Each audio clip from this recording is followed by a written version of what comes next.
Bismillahirrahmanirrahim. Sallallahu ta'ala ala Muhammad. It's Muhammad Anas Iqbal Changra, Associate Chartered Accountant. Today we are going to discuss the concept of tax on tax. Tax on tax का क्या concept है, ये हम एक example की मदद से discuss करेंगे। ये एग्जांपल उन स्टूडेंट्स के लिए है जो बिल्कुल फ्रेश हैं, टैक्स को फर्स्ट टाइम पढ़ रहे हैं और टैक्स ऑन टैक्स का क्या कॉन्सेप्ट होता है उनको अभी इसकी बिल्कुल भी अंडरस्टैंडिंग नहीं है। तो इस एग्जांपल के ज़रिए हम उस कॉन्सेप्ट को डिस्कस करेंगे कि टैक्स ऑन टैक्स का क्या कॉन्सेप्ट है। तो let's initiate with the example. Working number 1 example है मिस्टर लाखानी की। मिस्टर लाखानी की बेसिक सैलरी है 9 लाख रुपीज़ पर मंथ। 12 महीने की सैलरी उनकी जो बनती है 10.8 मिलियन बनती है। इसके साथ साथ उनको साल में एक बोनस मिलता है, एक लीव इंकेजमेंट मिलती है और उनकी टोटल एंड टैक्सेबल सैलरी बनती है 12.6 मिलियन, 1 करोड़ 26 लाख रुपए। इसके ऊपर जब लाखानी साहब अपनी टैक्स लायबिलिटी कैलकुलेट करने जाते हैं तो आपके पास सैलरी इंडिविजुअल्स के स्लैब रेट स्क्रीन पे अपेयर हो रहे हैं। 1 करोड़ 26 लाख के ऊपर आपका 9वां स्लैब एप्लीकेबल है 12 मिलियन से 30 मिलियन तक का। इसकी बेसिस के ऊपर जब लायबिलिटी कैलकुलेट करने जाते हैं तो आप देखेंगे 9वें स्लैब में 23,45,000 की एक फिक्स अमाउंट आ रही है। ये हमने अपने सोल्यूशन में भी ले ली। इसके साथ साथ 12 मिलियन से ऊपर जितनी भी अमाउंट है उसके ऊपर 27.5% एप्लीकेबल है। तो इस 27.5% को जब हमने अप्लाई किया तो ये बनी 1,65,000 की एक अमाउंट। इसकी बेसिस के ऊपर लाखानी साहब की टोटल टैक्स लायबिलिटी बन गई 25,10,000 रुपये। जब लाखानी साहब अपनी ये वर्किंग कर रहे थे तो बड़े मोटिवेटेड थे। अपने दोस्त से भी उन्होंने तस्करा करा कि देखो यार, पूरे साल में मैंने 1 करोड़ 26 लाख रुपए कमाए हैं। तो जैसे ही उन्होंने ये बात करी, सामने से दोस्त ने इनकाउंटर करा कि यार 1,26,000 कमा कर आपने कौन सी बड़ी बात करी है। 25,10,000 रुपये तो आपकी टैक्स लायबिलिटी आ गई जो कि आपको एफबीआर को पे करनी है। तो 1 करोड़ 26 लाख में से 25 लाख तो आपने एफबीआर को पे कर दिया। तो आपने तो इतनी बड़ी अर्निंग नहीं करी है जितनी आप मुझे शो कर रहे हो। तो लाखानी साहब को दोस्त की बात जाके लगी दिल पे कि यार, बात तो उन्होंने बिल्कुल सही कही है कि 1 करोड़ 26 लाख में जो कमा रहा हूँ तो मेरी एक्चुअल अर्निंग तो फिर 1 करोड़ के नज़दीक आती है। 25 लाख रुपए तो मैं एफबीआर को टैक्स की सूरत में पे कर देता हूँ। ये बात जाके उनको दिल पे लगी कि हाथी के दांत दिखाने के और खाने के और हैं। तो उन्होंने उससे पूछा कि यार फिर अब क्या ऐसी पॉसिबिलिटी हो सकती है। तो दोस्त उनको मशवरा देता है कि यार, आपकी जो स्किल्स हैं, आपकी जो पोजीशन है और आपकी जो मार्केट कॉम्पिटिटिवनेस है, उसकी बेसिस के ऊपर आप जाके अपनी कंपनी से नेगोशिएट करो कि भाई ये 25,10,000 की टैक्स लायबिलिटी मैं क्यों बेयर करूं। मेरी बिहाफ पे मेरा टैक्स आपको बेयर करना पड़ेगा। आप एफबीआर को जाके पे करो, ये टैक्स मैं नहीं पे करूंगा। तो लाखानी साहब ने उनसे पूछा कि फिर उससे क्या मामला तो होंगे, क्या कंपनी एग्री हो जाएगी। उन्होंने कहा आप जाके बात कीजिए। लाखानी साहब कंपनी के पास जाते हैं, कंपनी से बात करते हैं। कंपनी एग्री कर जाती है कि सही है, आपकी जो टैक्स लायबिलिटी बनती है 25,10,000 की, तो आपकी बात सही है कि यार आपकी 1 करोड़ 26 लाख की जो इनकम है उसमें से 25 लाख तो आप एफबीआर को पे कर देते हो। तो आज से ऑनवर्ड ये 25,10,000 जो आपकी टैक्स लायबिलिटी है हम बेयर करेंगे। लेकिन अब इसमें एक चीज़ का आपको ख्याल रखना है कि अब तक आपके सैलरी के 3 कंपोनेंट थे, बेसिक सैलरी, बोनस और लीव इंकेजमेंट। लेकिन चूंकि हम आपकी टैक्स लायबिलिटी भी बेयर कर रहे हैं तो अब आपकी सैलरी में 4 कंपोनेंट हो जाएंगे। तो लाखानी साहब ने कहा 4 कंपोनेंट किस तरीके से होंगे। कंपनी उनको वर्किंग करके दिखाती है। बेसिक सैलरी आपकी सिमिलर रहेगी, बोनस भी आएगा, लीव इंकेजमेंट भी आएगी। इसके साथ साथ आपकी सैलरी में एक चीज़ का इजाफा हो जाएगा, tax borne by the employer. आपके वो 25,10,000 रुपये जो हम आपके बिहाफ पे एफबीआर को पे करेंगे, ये आपकी सैलरी का पार्ट बन जाएंगे। तो ये जब अपनी सैलरी में ऐड करते हैं तो अब इनकी टोटल एंड टैक्सेबल सैलरी बढ़ जाती है। वो बढ़कर आ जाती है 15 मिलियन पे। ऑब्वियस सी बात है, वर्किंग नंबर 1 तक उनके पास सैलरी के 3 कंपोनेंट थे। वर्किंग नंबर 4 में उनके 25,10,000 जो कंपनी बेयर कर रही है वो भी उनकी सैलरी में ऐड हो गया और उनकी इनकम बढ़ के 15 मिलियन हो जाती है। अब लाखानी साहब उसके ऊपर दोबारा टैक्स लायबिलिटी कैलकुलेट करते हैं क्योंकि सैलरी के 4 कंपोनेंट हो चुके हैं। अब जब टैक्स लायबिलिटी कैलकुलेट करने जाते हैं, still slab number 9 is applicable. उसकी बेसिस के ऊपर टैक्स लायबिलिटी उनकी बन जाती है 32 लाख रुपए। तो लाखानी साहब दोबारा कंपनी की तरफ देखते हैं कि भाई, मैंने तो 25,10,000 टैक्स लायबिलिटी के बारे में आपसे सवाल कर रहा था, लेकिन अब तो मेरी सैलरी के ऊपर टैक्स लायबिलिटी मजीद बढ़ गई है, 32 लाख बन गई है। तो कंपनी उनसे पूछती है कि यार आपकी 32 लाख टैक्स लायबिलिटी कैसे हो गई। तो लाखानी साहब बताते हैं कि भाई, आपके सामने वर्किंग है कि अभी तक मेरी सैलरी के 3 कंपोनेंट थे, लेकिन चूंकि अब आप मेरा 25,10,000 की टैक्स लायबिलिटी भी बर्दाश्त कर रहे थे, उसको मैंने सैलरी का पार्ट बनाया और उसके ऊपर जब रिवाइज टैक्स लायबिलिटी कैलकुलेट करी तो मेरी रिवाइज टैक्स लायबिलिटी 32 लाख रुपए आ रही है। तो अब ये आपको बेयर करनी पड़ेगी। तो कंपनी कितनी सही है, आपकी जो 32 लाख की टैक्स लायबिलिटी बनती है ये हम आपकी बिहाफ पे एफबीआर को पे करेंगे, ये आपको पे करने की ज़रूरत नहीं है। तो लाखानी साहब ने कहा, आप मेरी टैक्स लायबिलिटी तो रिवाइज हो गई, क्या मुझे तीसरी वर्किंग करनी है? कंपनी उनको बताती है, हाँ आप तीसरी रिवाइज वर्किंग कर लो, tax borne by the employer की फिगर चेंज करके। लाखानी साहब जाते हैं तीसरी वर्किंग के ऊपर।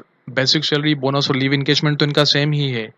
यहाँ पे tax borne by the employer जो शुरू में वो 25,10,000 रुपये समझ रहे थे, अब ये बढ़कर हो जाता है 32,250,000 रुपये। ये टैक्स लायबिलिटी है जो लाखानी साहब की बन रही है। रिवाइज कंपनी इनको कहती है आप इसको अपनी सैलरी इनकम का पार्ट बना दीजिए।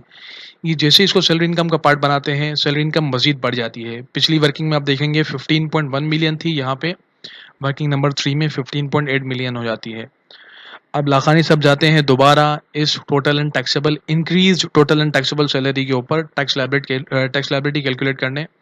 सेलिब्रेट स्टिल नवा ही एप्लीकेबल है, उसकी बेसिस के ऊपर जब टैक्स लायबिलिटी कैलकुलेट करते हैं तो टैक्स लायबिलिटी अब बढ़ाकर 33,90,000 पे आ जाती है। तो वो दोबारा कंपनी की तरफ देखते हैं कि भाई टैक्स लायबिलिटी तो दोबारा बढ़ गई। तो कंपनी कहती है ऑब्वियस सी बात है यार, आपकी इनिशियल टैक्स लायबिलिटी 25,10,000 थी, उसको जब हमने सैलरी का पार्ट बनाया सैलरी बढ़ गई, उस बढ़ी हुई सैलरी की वजह से लायबिलिटी भी बढ़ गई, 32 लाख पे आ गई। अब जब इस 32 लाख को हमने टैक्सेबल सैलरी का पार्ट बनाया तो सैलरी मजीद बढ़ गई, उस मजीद बढ़ी हुई सैलरी के ऊपर जब हमने टैक्स लायबिलिटी कैलकुलेट की तो ऑब्वियसली लायबिलिटी भी आपके पास बढ़ी हुई आएगी, 33,90,000 हो गई है 32 लाख से। लाखानी साहब कहते हैं इस 33,90,000 का क्या करना है? कंपनी कहती है आप दोबारा रिवाइज वर्किंग कीजिए। लाखानी साहब जाते हैं वर्किंग नंबर 4 पे। बेसिक सैलरी, बोनस और लीव इंकेजमेंट तो सेम रहता है, लेकिन tax borne by the employer ये फिगर अब इनके पास अपडेटेड आ रही है 33,90,000 की। आप देखेंगे सबसे पहले जो टैक्स लायबिलिटी थी वो 25,10,000 की थी, जिसके लिए लाखानी साहब कंपनी से बात करने गए थे। कंपनी ने कहा कि हम ये चीज़ बेयर करेंगे, जिसकी वजह से ये सैलरी का पार्ट बन गई और लायबिलिटी मजीद बढ़कर 32 लाख पे आई।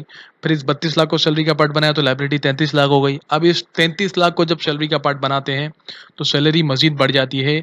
वर्किंग नंबर 3 तक total and taxable salary 15.8 million थी, वर्किंग नंबर 4 पे 15.9 मिलियन हो गई। इसके ऊपर लाखानी साहब दोबारा उकताते हुए टैक्स लायबिलिटी कैलकुलेट करते हैं। Slab number 9 is still applicable, उसकी बेसिस के ऊपर आपकी टैक्स लायबिलिटी जब कैलकुलेट की जाती है तो अब रिवाइज्ड टैक्स लायबिलिटी 3.4 मिलियन हो जाती है। तो लाखानी साहब अपने उन दोस्त के पास जाते हैं दोबारा मशवरा लेने के लिए, जिन्होंने इनको फर्स्ट टाइम मशवरा दिया था कि आपकी टैक्स लायबिलिटी आपकी कंपनी को बेयर करनी चाहिए। ये उसी दोस्त के पास जाते हैं और कहते हैं कि यार आपने जो मशवरा दिया था मेरी इनिशियल टैक्स लायबिलिटी 25,10,000 के ऊपर कि ये आपकी कंपनी को बेयर करनी चाहिए, वो मेरी कंपनी ने बेयर भी करी, लेकिन उस बेयर करने की वजह से सैलरी मेरी बढ़ गई, सैलरी बढ़ी तो मेरी टैक्स लायबिलिटी 32 लाख पे आ गई, फिर 33 लाख पे, फिर 34 लाख पे। तो क्या ये वर्किंग मैं करता रहूँगा या फिर इसका कोई सोल्यूशन अवेलेबल है कि बजाय इसके कि मैं इस तरह से वर्किंग करते हुए 8, 10, 12, 15 वर्किंगें करूँ और फिर किसी एक अल्टीमेट फिगर पे जाऊँ, तो क्या इसका कोई सोल्यूशन अवेलेबल है? तो दोस्त ने कहा बिल्कुल ऐसा सोल्यूशन अवेलेबल है, आप एक काम कीजिए, आप मैनुअल वर्किंग के बजाय सिस्टमेटिक वर्किंग कीजिए। तो लाखानी साहब कहते हैं सिस्टमेटिक वर्किंग किस तरीके से हो सकती है? तो आप उनका दोस्त उनको सिस्टमेटिक वर्किंग बता रहा है। Systematic method to calculate amount of tax borne by employer. इसमें बेसिक सैलरी, बोनस और लीव इंकेजमेंट ये सारी फिगर्स इनकी ले ली जाती हैं। इसके साथ साथ अब जब इन 3 फिगर्स का टोटल करा तो ये टैक्सेबल सैलरी तो बन रही है, लेकिन excluding tax borne by the employer अभी इसमें वो अमाउंट शामिल नहीं है जो लाखानी साहब की कंपनी बेयर कर रही है टैक्स लायबिलिटी की फिगर। अच्छा, अब इस 12.6 मिलियन के ऊपर टैक्स लायबिलिटी कैलकुलेट की जाती है। टैक्स लायबिलिटी बनती है 2.5 मिलियन की, 25,10,000 की। ये अभी तक आप ऊपर वर्किंग 1 देखेंगे और नीचे सिस्टमेटिक वर्किंग देखेंगे तो ये दोनों सिमिलर है, इस स्टेज तक कोई डिफरेंस नहीं आ रहा। अब लाखानी साहब का दोस्त कहता है इस 25,10,000 के ऊपर आपको एक फार्मूला अप्लाई करना है। उस फार्मूले का नाम है gross up formula. Gross up formula क्या है? बेसिकली आपकी जितनी टैक्स लायबिलिटी बनती है 25,10,000, आप इसको डिवाइड कर दीजिए किस परसेंटेज से? डिफरेंशियल ऑफ टैक्स रेट से ऊपर आप देखेंगे लखानी साहब की सैलरी के ऊपर जो टैक्स रेट लगा है वो 27.5% लगा है, यानी उनकी इनकम को आपने मल्टीप्लाई किया है 27.5% से। ग्रोस अप कहलाता है कि जो आपकी टैक्स लायबिलिटी निकल रही है आप इसको डिवाइड कर दीजिए। किससे डिवाइड कर दीजिए? ऊपर जो टैक्स रेट लगा है उसके डिफरेंशियल से। तो 27.5% का डिफरेंशियल बेसिकली 100 माइनस 27.5%, ये आपका डिफरेंशियल एक फिगर बन रहा है। इस डिफरेंशियल फिगर से जब आप अपनी टैक्स लायबिलिटी को डिवाइड करेंगे तो ये अल्टीमेट टैक्स लायबिलिटी बता देगा आपको जो आपकी कंपनी बेयर करेगी। तो ये अमाउंट बन रही है 34,62,000 रुपये। आप ऊपर वर्किंग में देखिए, आपने 25,10,000 की फिगर से शुरू करा टैक्स लायबिलिटी, फिर वो वर्किंग 2 में बढ़कर 32 लाख हो गई, फिर वर्किंग 3 में बढ़कर 33 लाख हो गई, फिर वर्किंग 4 में बढ़कर 34,42,000 हो गई। लेकिन नीचे ग्रोस अप का फार्मूला आपको डायरेक्ट 34,62,000 की फिगर पे लेके चला गया। जो आप वर्किंग 7, 8, 9 कहीं करते तो वहाँ पे जाके आपको ये फिगर अल्टीमेटली पता चलती। तो लाखानी साहब ने पूछा कि ये 34,62,000 की क्या फिगर है, तो उनके दोस्त ने उनको बताया कि वो फिगर है जब आप वर्किंग 7, 8, 9 तक जाते तो उस पॉइंट ऑफ टाइम पे जो फिगर आती, तो ये अल्टीमेटली वो फिगर आपको ग्रोस अप का फार्मूला निकाल के दे देता है। ये वो टैक्स लायबिलिटी है जो आपकी कंपनी अल्टीमेटली बेयर करेगी, और इस टैक्स लायबिलिटी के बेयर करने की वजह से आपकी फर्दर टैक्स लायबिलिटी में कोई चेंज नहीं आएगा। अब वो किस तरीके से है, ये 34,62,000 की अमाउंट आपने ली और इसकी बेसिस के ऊपर taxable salary excluding tax borne by the employer, यानी कि आपकी बेसिक सैलरी, बोनस और लीव इंकेजमेंट का टोटल आपके पास आ रहा है 12.6 मिलियन, 1,26,00,000। इसमें आपने टैक्स लायबिलिटी ऐड कर दी, वो टैक्स लायबिलिटी जो आपका एम्प्लॉयर बेयर करेगा, अल्टीमेटली 34,62,000 की अमाउंट। इसका जब आप टोटल करते हैं तो ये टोटल बनता है आपके पास 1,60,62,000 रुपये।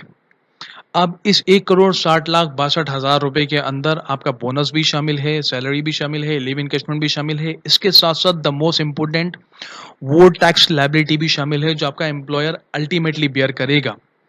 अच्छा, अब इस 1,60,00,000 के ऊपर आपने टैक्स लायबिलिटी कैलकुलेट करी तो still slab number 9 is applicable, जहाँ पे 12 मिलियन से 30 मिलियन के दरमियान की सैलरी इनकम पे टैक्स लगता है। आपने इसकी बेसिस के ऊपर टैक्स लायबिलिटी कैलकुलेट कर ली। जब आप टैक्स लायबिलिटी की फिगर के ऊपर जाते हैं तो ये टैक्स लायबिलिटी बनती है 34,62,069 रुपये।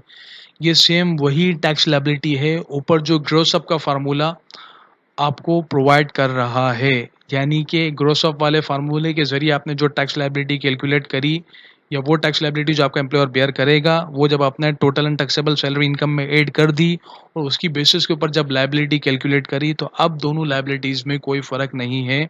ग्रोस अप वाली amount is the same amount जो आपने total and taxable salary income में ऐड करी, और ये उसी तरीके से सेम अमाउंट है जो अल्टीमेटली आपकी टैक्स लायबिलिटी बनेगी। This is basically the concept of tax on tax. आपका एम्प्लॉयर आपकी टैक्स लायबिलिटी बेयर करने के लिए तैयार है, लेकिन अगर आप मैनुअल वर्किंग के थ्रू जाएंगे तो वो हर दफ़ा नई टैक्स लायबिलिटी अराइज होती रहेगी। अगर आप ग्रोस अप के फार्मूले के ज़रिए जाते हैं तो ग्रोस अप का फार्मूला आपको अल्टीमेट टैक्स लायबिलिटी तक पहुंचा देगा जो कि आपका एम्प्लॉयर बेयर करेगा, और ये वो टैक्स लायबिलिटी होगी जब आप इसको सैलरी में ऐड करोगे तो उस रिवाइज सैलरी के ऊपर जो टैक्स लायबिलिटी आएगी वो भी चेंज नहीं होगी, सिमिलर होगी।